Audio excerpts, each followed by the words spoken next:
एगो परम सत्य बा भैया कि सब कोई कहेला कि पढ़े से बुद्धि खुलेला, चाहे पढ़े के चाहे, लेकिन सब लोग जाला मास्टर के पास, सब लोग जाला टीचर के पास शिक्षा लेवे खातिर, लेकिन सबसे बड़ा शिक्षा जो दे के हमनी के माई सबसे पहले शिक्षा देवेली वो हमनी के माई ही होली। माई पढ़ल भी ना होखेली, बहुत लोग के माई पढ़ल भी ना होखेली, लेकिन एगो चीज बता देवेली। अगर एगो चीज वो चीज ई बा कि बेटा बुरा का बा और भला का बा, ई चीज के पहचान सबसे पहले माई ही करावेली। तो ई चीज के जे पहचान कर लस वो दुनिया में कबो हार ना सकेला, बिल्कुल वो दुनिया में ओकरा जीत ही मिली। तो माई के शिक्षा पहले जौन बाटे वो सर्वश्रेष्ठ होला। बिल्कुल सही राजा भैया। अब थोड़ा हमने के इमोशनल ज्यादा हो गए नहीं आजा, वो जरूरी बा, रखल बहुत जरूरी बा। कुछ लोग अपने माता पिता के अनादर करे ले। आप सबके बताएं काहे कि हमरा लागत था कि इस सब बात एजा कहे के चाहिए तब कहता नहीं, और आप सब बड़ा तन्मयता के साथ सुन भी रहल बानी। बहुत सारा घर में भैया जब बच्चन के माई बाबू पढ़ा देवेले, जब बच्चन बड़ हो जाले बच्चा सब, तो ज्यादातर घर में होला, आप सब देखले हो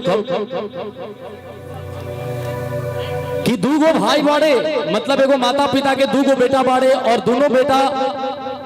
अपना अपना पैर पे जब खड़ा हो गईले तो एगो वक्त आवेला और ओ समय दोनों बेटा अपना में हिस्सा बांट लेवेले,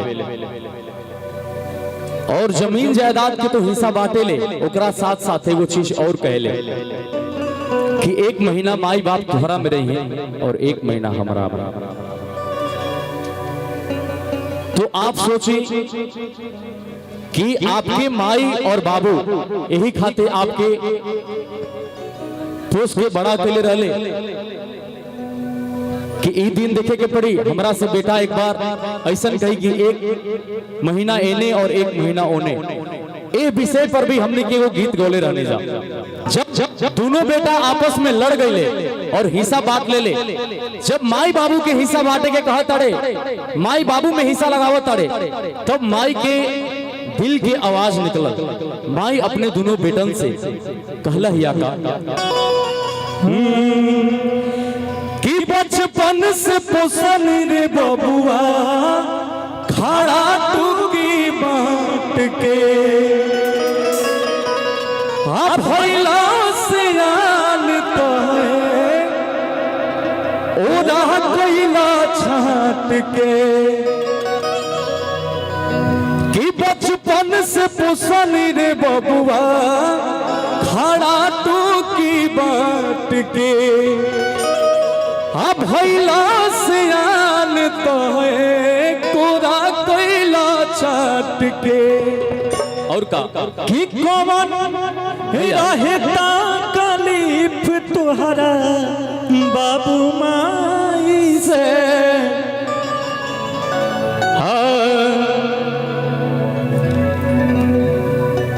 कि कौन भैया कि बचपन से पोसल रे बबुआ खड़ा टूकी बांट के, भैला से आन तो है कोरा कोयला छाट के, कि सबका होला तकरार अपना भाई भाई से। कहलस माई कि सबका होला तकरार अपना भाई भाई से, कि कौन की रहे तकलीफ तुहरा बापू माई से, कि कौन रहे तकलीफ तुहरा बापू माई से। ऐसे आप सबसे हाथ जोड़ के निवेदन करता नहीं कि कुछ भी हालात हो जाए सब हिस्सा बांट ली, लेकिन माई बापू में हिस्सा कबू मत बांटो। और एक आप सबके झुमावे खातिर भी एगो गीत हम गा रहल बानी कि सरब नगरिया मैया और घरे घर गइलू बरे घरे घर गइलू तनी हुड़का में आजे भैया कि हमारा अंगनवा मैया एगो भक्त कलश की ए माई ऐसा हमरा से कौन गलती हो गई कि तू सब कोई के घरे घूम घूम के गईलू लेकिन हमरे घरवा भुला गईलू। हमरा भक्ति में ऐसा कौन कमी रह गई रहे। तब कहा था कि सरबे नगरिया मैया घरे घरे गईलू बरे घरे घरे गईलू का कि हमारा अंगनवा मैया कि हमारा अंगनवा मैया झकियो ना मरलू हो हमारा अंगनवा मैया झकियो ना मरलू हो हमारा अंगनवा मैया सरबे नगरिया मैया घरे घरे गइलू बरे घरे घरे गइलू। एक मिनट राजा भैया तनी डांसो कर जी ना यार भक्ति के माहौल में। अच्छा इन्हें से तनी वो गमछी देवा लोग का हमरा के भाई लोग हाँ दे दी गमछी यार दे दी तनी हम राजा भैया आप भी डांस करेंगे क्या? मैं देखूंगा। अरे तुम भी डांस कर लो भाई। अच्छा आओ हम यार डांस ऐसे ना तनी कमर में बांध लो तू एगो एगो ले लो गमछी अपना देने एगो गमछी बा का हेने से डालो। नहीं नहीं नहीं नहीं मुझे भी रेड ही चाहिए ना लाल लाल गमछी दो लोग।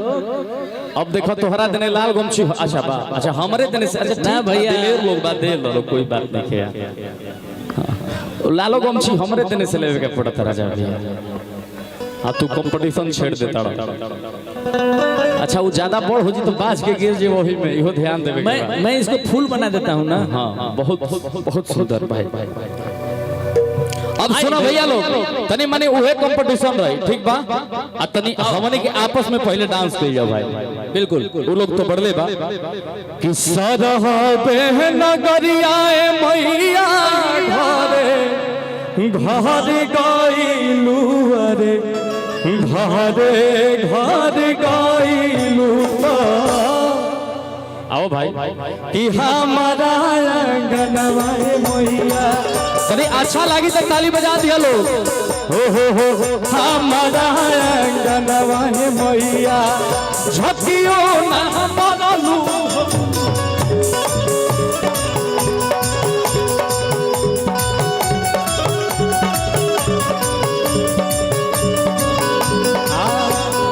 सरबे नगरिया मैया घरे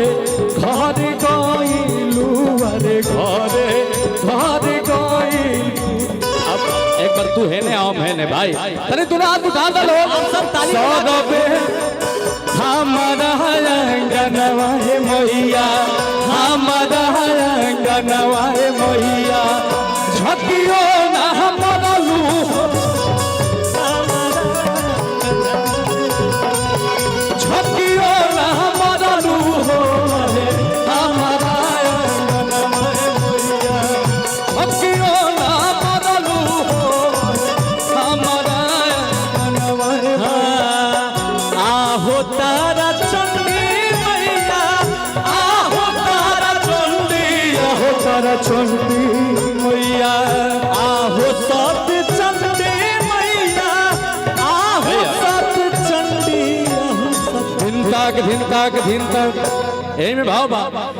किया हो सत चंडी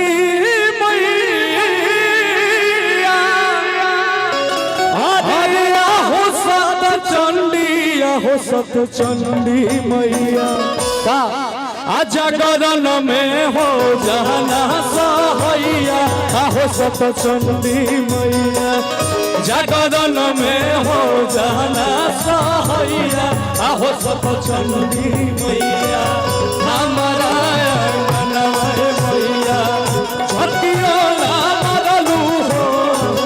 हमारा भक्त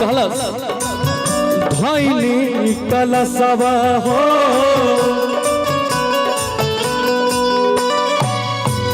छकिया दबनिया घूमे हमारा घर सातरे बहनिया हमारा घरे सातरे बहनिया धैली कलशवा हो छकिया दबनिया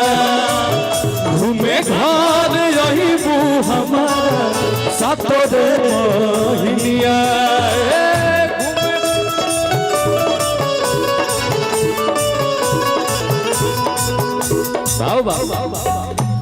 कि हो तू बाया बेरी मैया हर भर काहे कइलू रे देर काहे कइलू तो कि हमारा आंगनवा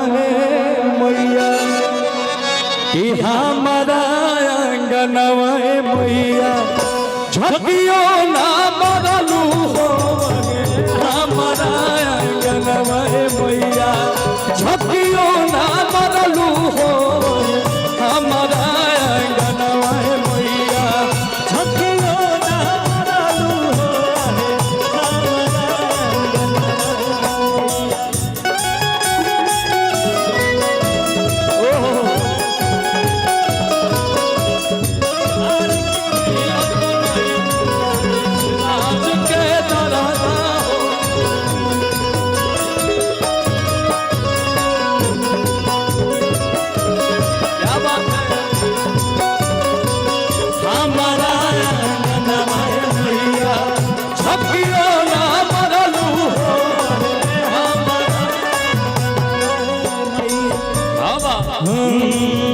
लाभले अरजिया हो लाभले अरजिया दोस रजनिया जा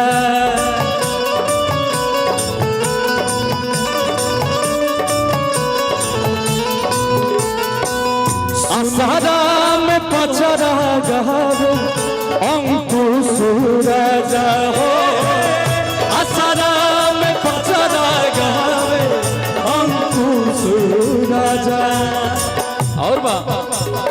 सुनीला की कोमल हो तारे जो अरे सुनीला की कोमल तारे जो मोहरी माइया करे जो मोहरी माइया तो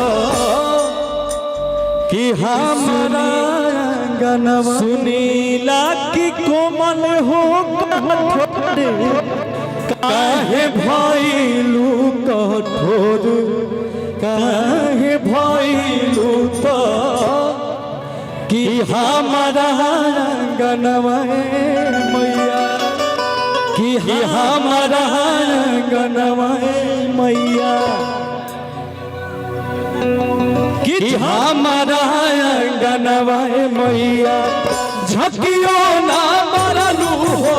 रे हमारा आंगनवा मैया झकियो ना मरलू हो रे हमारा आंगनवा मैया झकियो ना मरलू हो हमारा आंगनवा मैया झकियो ना मरलू हो हमारा अरे हमारा ताल पर बजाएं कोई दिक्कत नहीं झकियो ना मरलू हो हमारा आंगनवा मैया झकियो ना मरलू हो हमारा आंगनवा मैया झकियो ना मरलू हो हमारा झकियो ना मरलू हो हमारा झकियो ना मरलू हो हमारा आंगनवा मैया झकियो ना मरलू हो हमारा आंगनवा मैया झकियो ना मरलू हो हमारा आंगनवा कि हम